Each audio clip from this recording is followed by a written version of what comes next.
"Don't touch her," the girl said, when Jonas Vale tore the wagon flap aside, and the little pistol in her cracked red hand trembled so hard he knew the cold would kill her before courage ever did. Snow came sideways, sharp as thrown salt, hissing across the ravine and needling the skin around his eyes. The mule team was down on one side, harness straps twisted under the wreck of the freight wagon, one animal already dead, the other grunting steam through a split lip. Beneath the tilted bed, half buried in drifted white, 3 children clung together under a sodden quilt. The oldest girl knelt in front of the younger 2, like a fence post planted against a flood. Her braid was full of sleet.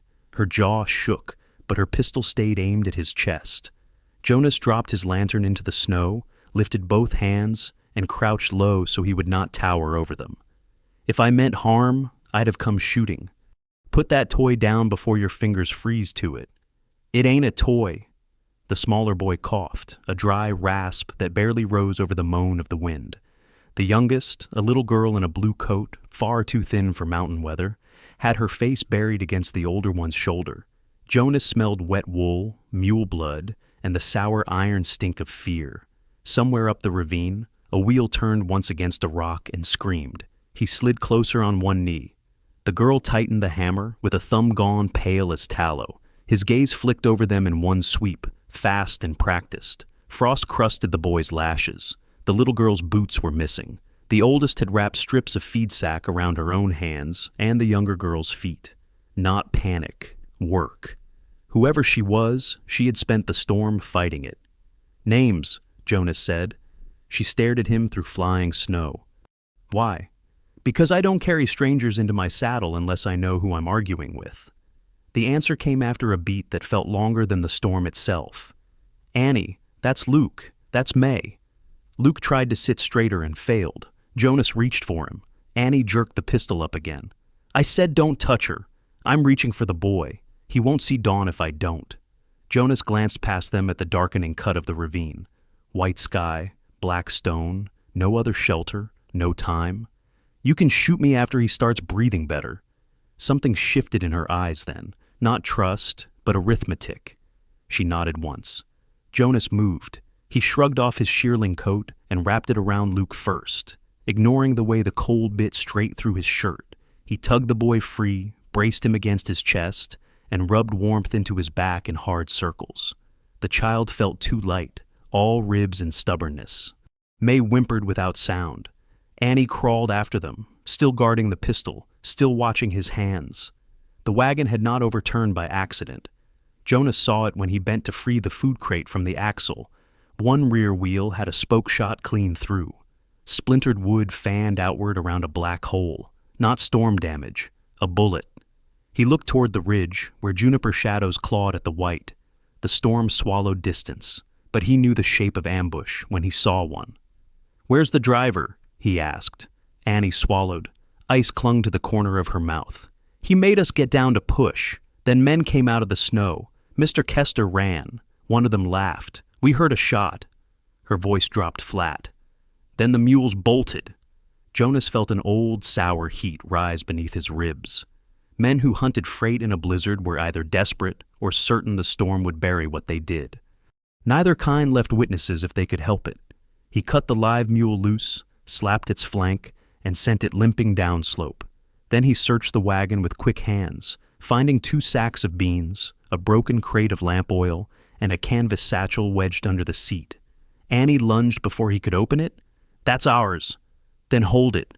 He shoved it into her arms while he hoisted May against one shoulder.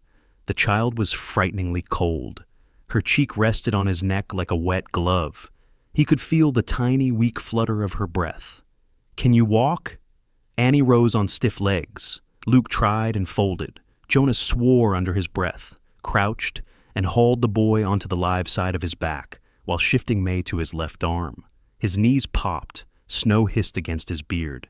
"You're one man," Annie said. "You can't carry all of us." "Then don't make me prove you wrong."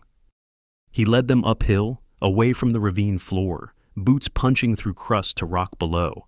Every step jarred the old bullet groove in his hip, the one that sang in bad weather like a spiteful fiddle string. Pines thrashed above them.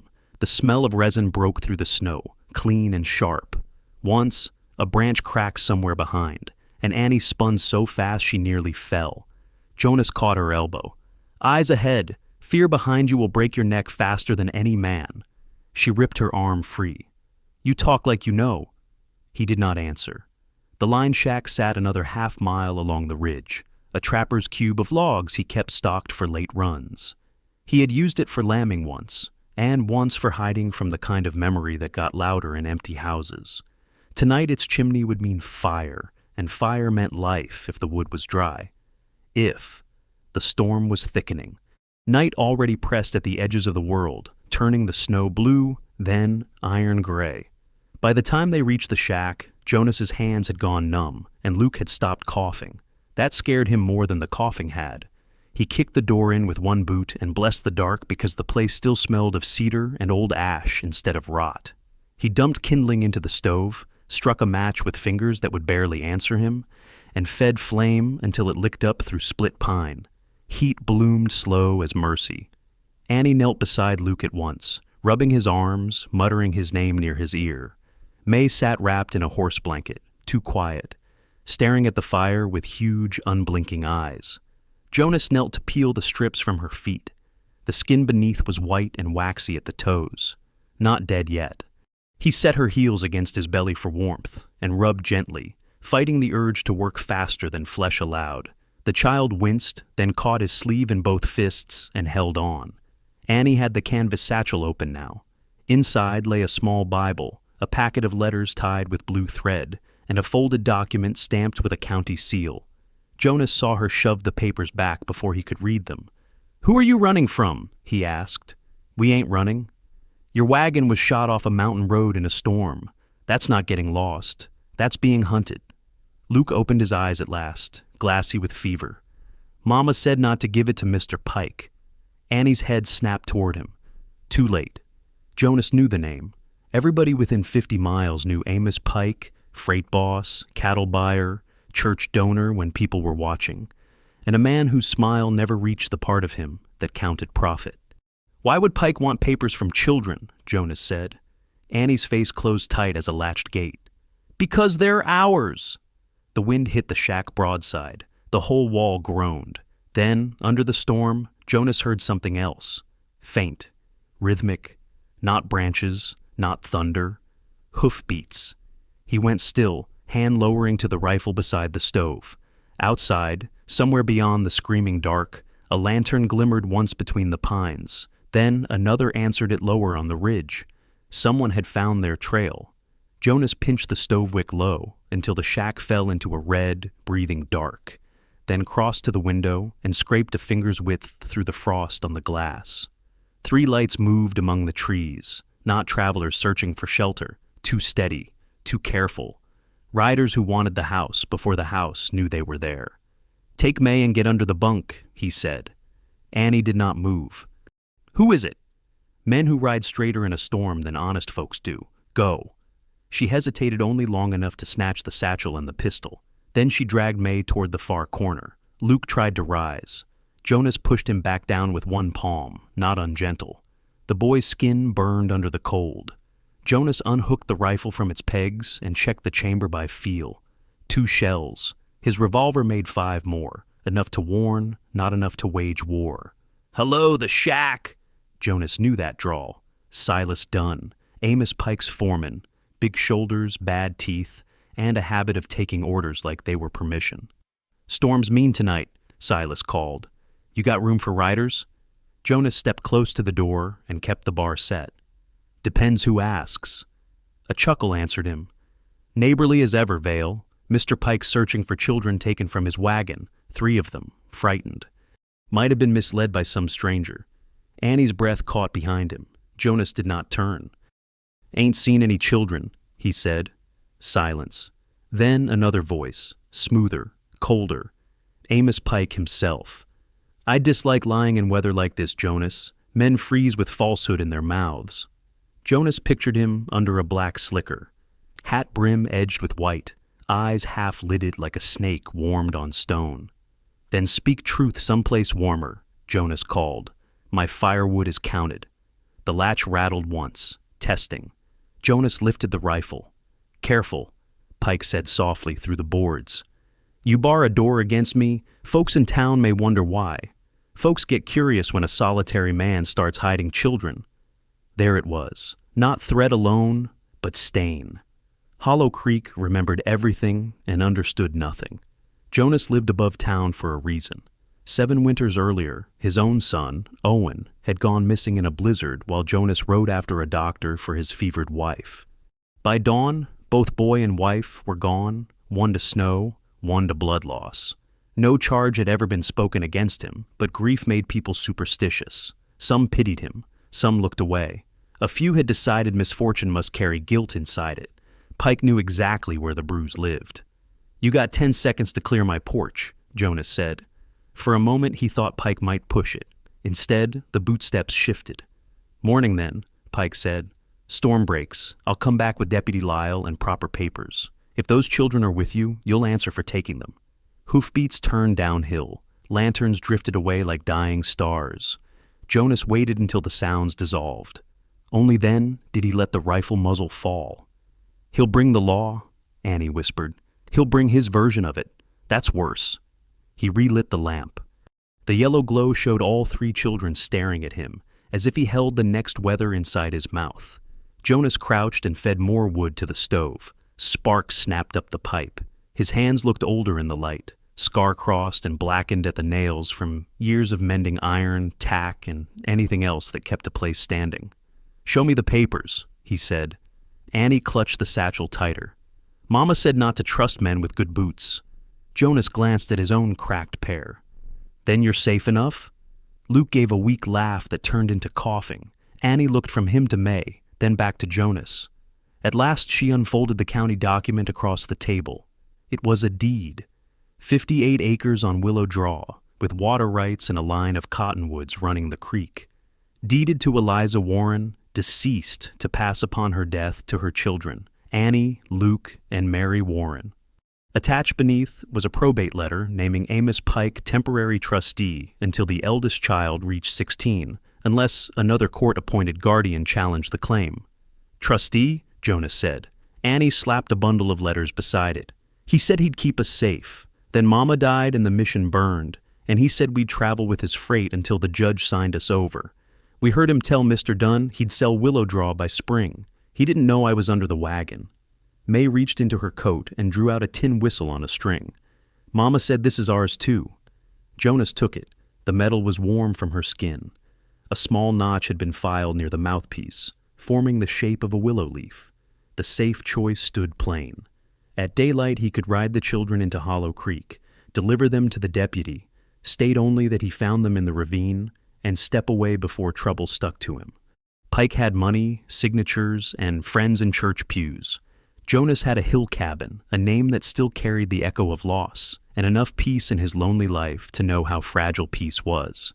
But every time he pictured opening that courthouse door and placing the children in Pike's reach, he saw another door from another winter. His own house, his own boy's small scarf hanging from a peg where it had no business hanging after a storm. He had lived 7 years with what came from being too late. He folded the deed carefully and slid it back to Annie. "At dawn, we ride east, not down." She blinked. "Away from town?" "To the old telegraph station at Red Mesa. Keeper there owes me 2 favors and a mule. From Red Mesa, we cut south to Judge Holloway's ranch. Retired, half-deaf, mean as a kicked ram, and the only man I know who hates Pike more than I do. He'll read these papers before any deputy can misplace them." Annie searched his face, suspicious even of rescue. "Why would you do that?" Jonas looked to the stove until the answer came honest. "Because children shouldn't have to outrun grown men for what already belongs to them. And because once, when Weather asked me a question, I answered wrong." The room went still except for the fire. Near midnight, Luke's fever worsened. Jonas melted snow, stirred in willow bark from his saddle roll, and tipped the bitter tea between the boy's lips while Annie held him up. He wrapped May's feet in clean wool, then dug dried venison from his pack and made them eat even when they said they were not hungry. Work steadied him. He marked routes in charcoal on the table, avoiding the canyon road where Pike's riders would search, choosing timber lines, creek beds, and a high shelf of basalt that held less drift when the wind came north. Before first light, someone fired a shot from below the ridge. The crack rolled through the timber and snapped all 4 of them awake. A second shot followed, then a voice carried up from the dark. "By order of the county, Jonas Vale is to surrender the Warren children." Annie's face went white. Jonas went to the window and saw 5 horses this time, not 3. At their front rode Deputy Lyle with a lantern in one hand and Amos Pike smiling beneath the same brim of ice. The outside world had closed in before dawn. The third shot splintered the window shutter and buried itself in the log wall above the stove. May screamed. Luke rolled from the bunk. Annie threw herself over both of them, while Jonas snatched the lamp and blew it black. Darkness slammed down, full of children's breathing and the mean little sounds bullets make after they stop moving. "Back wall," he said. "Now!" He shoved the table onto its side and kicked a flour sack over the glowing stove mouth to hide the coals. Outside, Deputy Lyle kept shouting about county orders, but the words rang false under Pike's silence.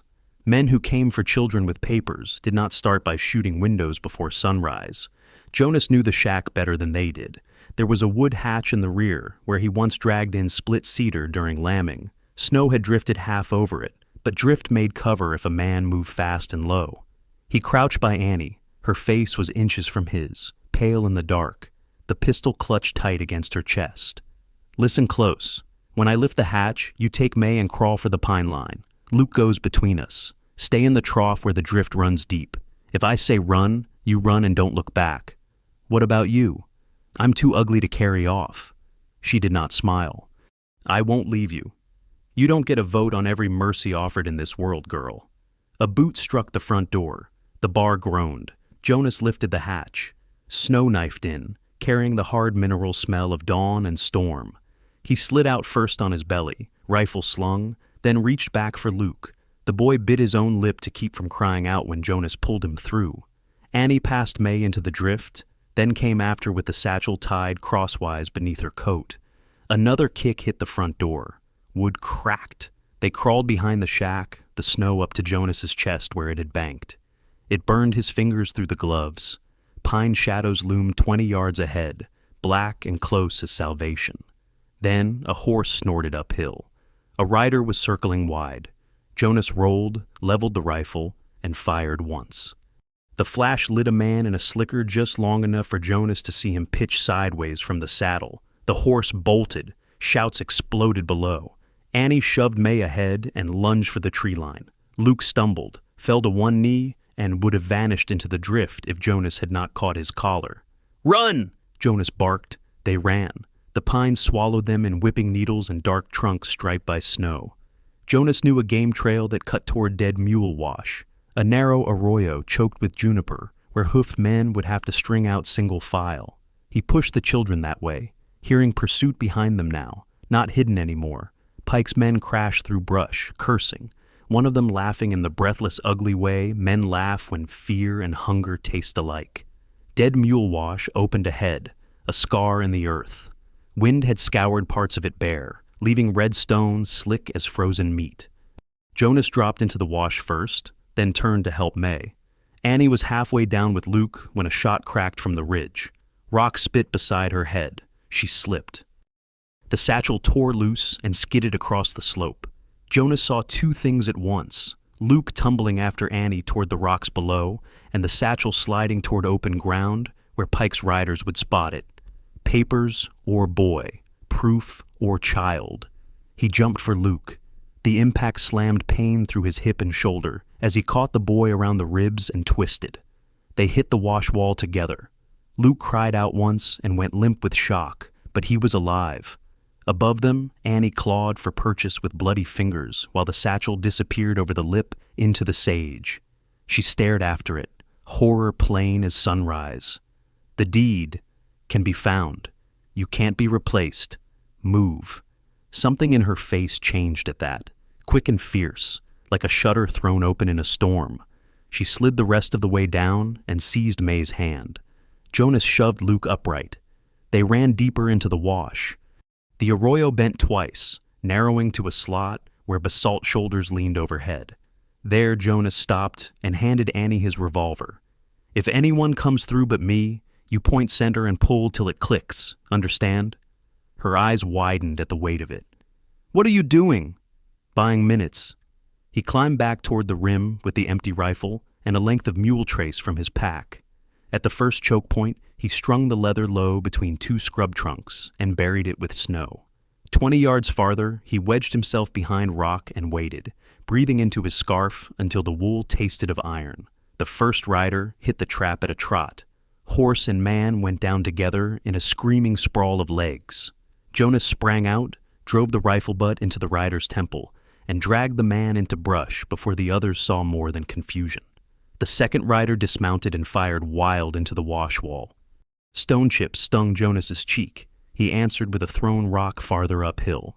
The man chased the sound. Jonas doubled back low and fast. Then Pike's voice cut through the storm. You always choose the hard road, Vale, even when it buries what's yours. Jonas froze behind a juniper. Pike sat his horse on the rim above the wash, dark against a whitening sky. Shotgun across the saddle. He had found the satchel. He held it up by the strap, letting it swing. Looking for this? He called. Jonas stepped into view, with his empty rifle leveled like a bluff. Right away. Pike smiled.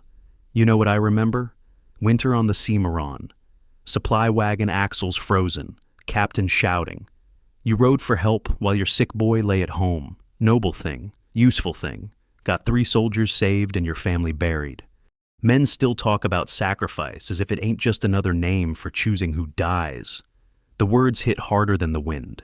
Pike had been there, years back, a contractor following the army with flour and mules, always listening, always learning where grief could be traded later. You burned the mission, Jonas said. Pike tipped his head. Oil lamp fell, tragic. Children do need guardians after tragedy. A figure rose behind Pike then, sudden as a knife pulled from dark. Deputy Lyle. For one wild second, Jonas thought the man meant to arrest him. Instead, Lyle reached for the satchel. This is wrong, Amos, the deputy snapped. I signed on to retrieve runaways, not cover murder. Pike backhanded him with the shotgun stock. Lyle toppled from the saddle, hit the rim, and slid into the wash with a grunt. The satchel dropped beside him. Jonas lunged uphill. Pike fired. The blast tore bark from the juniper and drove Jonas sideways in a shower of wood splinters. He scrambled behind stone, ears ringing. Below, from the slot where he had hidden them, a gunshot answered. Annie. A horse screamed. Men shouted. Pike swore and wheeled toward the sound. Jonas hauled himself to the rim and saw the wash mouth below. Annie stood exposed beside May and Luke, revolver smoking in both hands, while Silas Dunn dragged May by the coat toward his saddle. Jonas had one empty rifle, a wounded deputy at his feet, Pike above him, and a little girl being hauled into the storm. Jonas moved before the world had time to name the choice. He dropped the empty rifle, snatched the deputy's carbine from the wash, and slid down the bank in a spray of red gravel and snow. Silas had May half across the saddle horn, one gloved hand clamped over her mouth, while she kicked and flailed like a trapped fox. Annie aimed again, but her hands shook too hard after the first shot. Silas! Pike shouted from above. Ride! Jonas fired from the slide. The bullet struck Silas high in the shoulder. He reeled, lost hold of the child, and the horse bolted with empty stirrups slapping. May hit the ground hard and rolled. Jonas reached her first, scooped her up, and kept moving as another shot cracked past his ear. He dove behind a boulder with all 3 children piling in after him. Deputy Lyle, bloody and dazed, crawled lower into the wash, clutching his ribs. Can you ride? Jonas yelled to him. Lyle spat pink into the snow. Can if I must. Then earn the badge. Hold the north cut. Lyle nodded once and dragged himself toward cover with the carbine. Pike's men began trading shots with the deputy from the rim, their fire scattered by panic and poor angles. The storm finally started to thin, not into mercy, but into visibility. Pale daylight spread across the wash, showing red rock, black branches, and the smoke drifting from Annie's revolver barrel. You hit him, Jonas said. She stared at her own hands. I didn't mean to. I meant to miss and scare him. Scaring cruel men only works if they're wise enough to fear shame. Silas ain't. The words came out harder than he intended. Annie flinched, then set her jaw. I know. There was no time to mend that. Jonas saw a cleft opening along the wash wall, an old prospect hole shadowed by hanging roots. He herded them there between volleys. Inside, the air smelled of damp clay and old bat droppings. It was ugly shelter, but shelter all the same. May clung to his neck until he pried her arms loose gently. Luke was white-lipped and shivering again. Jonas stripped off his scarf, bound the scrape on Luke's temple, and checked Annie's fingers. The nails were split and one knuckle already swelling purple where she had caught herself on rock. She tried to pull away. Hold still. You bark at everybody? Only the breathing. That one half a ghost of a smile, gone almost before it arrived. Outside, shots slowed. Pike was repositioning. Patient now? Men like him preferred to win with time when lead got expensive. Circle the wash. Cut off escape. Wait for cold, fear, or thirst to drive the quarry out. Jonas reached into his vest pocket and took out the small object he carried on long rides without ever admitting why. A carved wooden horse no bigger than his thumb, one leg broken and sanded smooth. Owen had made it from fence scrap with a kitchen knife under Jonas's instruction the week before the boy died. Annie noticed. Your son's? He looked up sharply. She nodded toward the toy. No accusation in her face, only recognition. Yes, he said. The cave held that word like a candle holds breath. He told them then, because there are lies that keep a man standing and truths that let him move again. He told them about the fever that took his wife too soon, about the doctor snowed and 6 miles away, about riding into a storm because doing nothing felt more wicked than risking everything. He told them how he came back with help after dawn, how the house stood silent, how Owen had tried to reach the barn for the mare blanket and never made it past the fence line. He did not make his voice dramatic. He did not need to. The memory already had teeth. When he finished, only the wind spoke for a while, thinning through the cleft like breath across a bottle mouth. Annie touched the whistle at her throat. Mama used to say storms don't kill people half so often as pride does. Men stay put when they should move, or move when they should wait. Then they call it weather. She swallowed. I thought you helped us because you were sorry for yourself. And now? She looked him straight on. Now I think you helped us because you were sorry for being late. She held out the tin whistle. You're not late this time. He took it. The willow leaf notch pressed cold into his thumb. A tangible thing, small as hope and just as stubborn. May leaned against his side, finally warm enough to tremble instead of freeze. Luke stared toward the cave mouth and said, hoarse but steady, if Pike gets the land, he'll cut down the trees by the creek. Mama promised we'd hang lanterns in them every spring. Jonas looked at each of them in turn. Not cargo, not trouble. A family reduced to 3 voices in a satchel, still making plans with light in them. Something old and locked inside him shifted on its rusted hinge. Then we keep the trees standing, he said. A pebble clicked outside. Deputy Lyle crawled in a moment later, teeth chattering, hat gone, cheek bloodied. He held out the satchel. Found it where I fell. He looked at Annie and Luke with shame, plain as mud. I should have listened when the driver warned me Pike was changing routes without filing papers. I wanted promotion more than trouble. That blindness is mine. Annie took the satchel, but did not thank him. Fair enough. How many left? Jonas asked. Pike and 1 rider that can still sit a horse. Silas bled off downhill. Maybe alive, maybe not. Lyle winced and pressed his ribs. Pike's headed for the rope bridge at Cotton Span, only crossing south that won't break under this melt. He means to beat us there and hold it. Jonas pictured the bridge, 2 anchor posts, sagging planks, gorge below, full of black water and shattered ice. A bad place to meet a patient enemy. Also the only fast road to Judge Holloway's spread. He stood. Decision straightened him more than rest could have. Then we meet him before he thinks we're willing to kneel. Annie rose too. I'm coming. So am I, Luke said, though his legs wobbled. Jonas almost told them no. Then he remembered how many times grown men had mistaken children for baggage until those children paid the price. You stay behind me when I say, You speak when truth matters. That's the bargain. Annie extended her hand, raw knuckles and all. He took it. Her grip was small, fierce, unflinching. Mercy ain't obedience, she said. No, Jonas answered. It's choosing what kind of man gets to live after the gun smoke clears. They stepped from the cave into a wash silver morning. The storm was breaking apart above the pines, but far east, over Cotton Span, clouds still hung low and bruised, holding one more darkness in reserve. Cotton Span groaned above the gorge like an old prayer said through broken teeth. The bridge hung between two cliffs over 30 feet of black river, its planks slick with thawing sleet, its rope rails furred in ice. On the far side, the south trail climbed toward open range, and beyond that, Judge Holloway's ranch house under the mesa. On the near side stood Amos Pike, with a shotgun across his forearms, and his last rider posted behind a boulder 20 yards uphill with a Spencer carbine trained on the approach. Pike had chosen his ground well. Wind knifed through the gorge. Water boomed below, carrying chunks of ice against stone, with the sound of distant cannon. The smell of wet rope, cedar sap, and river cold rose around them. Jonas kept the children behind a stand of scrub oak, while Deputy Lyle limped wide left to find his own angle.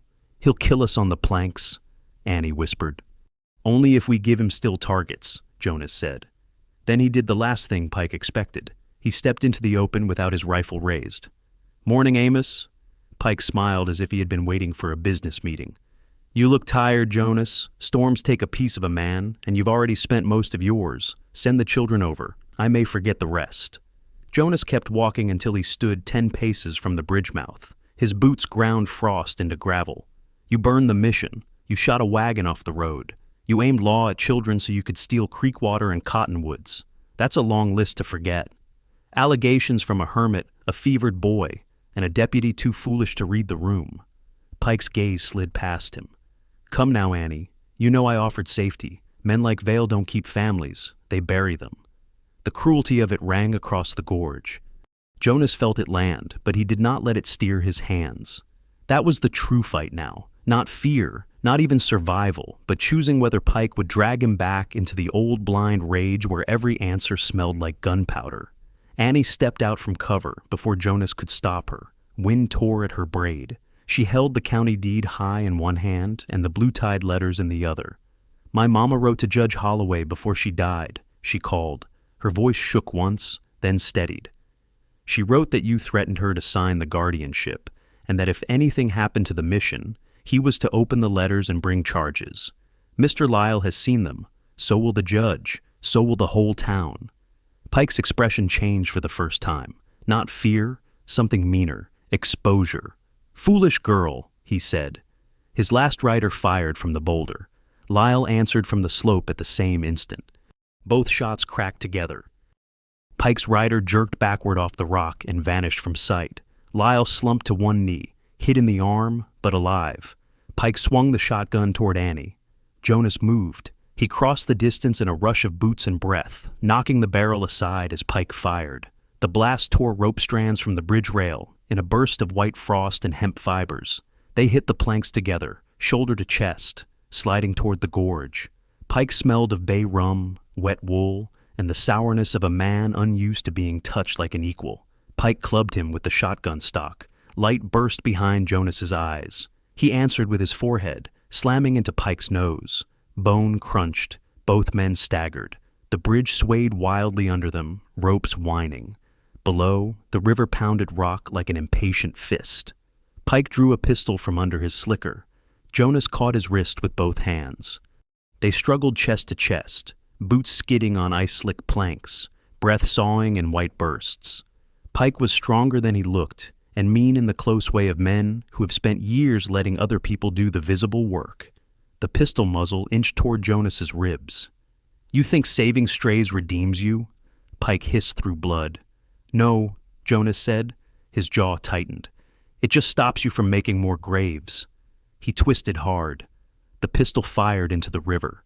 The recoil wrenched Pike off balance. He slammed against the cut bridge rail where the shotgun blast had torn half the ropes free. One more strain, and the whole section began to peel away from its anchor with a scream of snapping hemp. Jonas had him then. One hand on Pike's coat, 1 second to choose. Below them, black water spun under broken ice.